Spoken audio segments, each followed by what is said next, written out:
मुअज़्ज़ज़ नाज़रीन करम अस्सलामु अलैकुम व रहमतुल्लाहि व बरकातहू। उम्मीद करता हूँ बख़ैर होंगे आप। अल्लाह ताला हम आपको खैर व आफ़ियत से रखे। मैं आपके सामने दुनिया क्या है इस सिलसिले में एक हदीस पेश करने जा रहा हूँ। वक़ाल रसूलुल्लाह सल्लल्लाहु अलैहि वसल्लम अद्दुनिया सिजनुल मोमिन व जन्नतुल काफ़िर। सरकारी दो आलम सल्लल्लाहु अलैहि वसल्लम ने इरशाद फरमाया, दुनिया मोमिन के लिए कैद खाना है और काफिर के लिए जन्नत है। इस हदीस से साबित हो गया कैद खाना से तस्वीर सरकारी दो आलम सल्लल्लाहु अलैहि वसल्लम ने दी है इस दुनिया को, यानी कैद खाना में आप मन के मुताबिक ज़िंदगी नहीं गुजार सकते हैं। मन के मुताबिक ज़िंदगी जो आपकी ख्वाहिशात है, जो आपको चाहिए, वो अल्लाह ताला ने जन्नत में तैयार कर रखा है।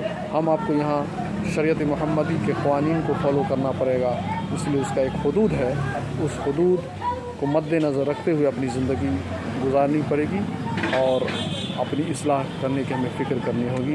इंशाअल्लाह तभी हमारी मुश्किलें दूर होगी और अल्लाह ताला हमें कामयाब अता फ़रमाएगा। उम्मीद है आपको बात समझ में आ गई होगी। अगर ये वीडियो अच्छा लगा हो तो दूसरे भाइयों तक ज़रूर शेयर करें। अल्लाह ताला हमें अमल करने की तौफ़ीक़ रफ़ीक़ अता फ़रमाए, दुनिया के फ़ितन व फ़साद से महफूज़ फ़रमाए। आमीन। वमा अलैना इल्लल बलागुल मुबीन।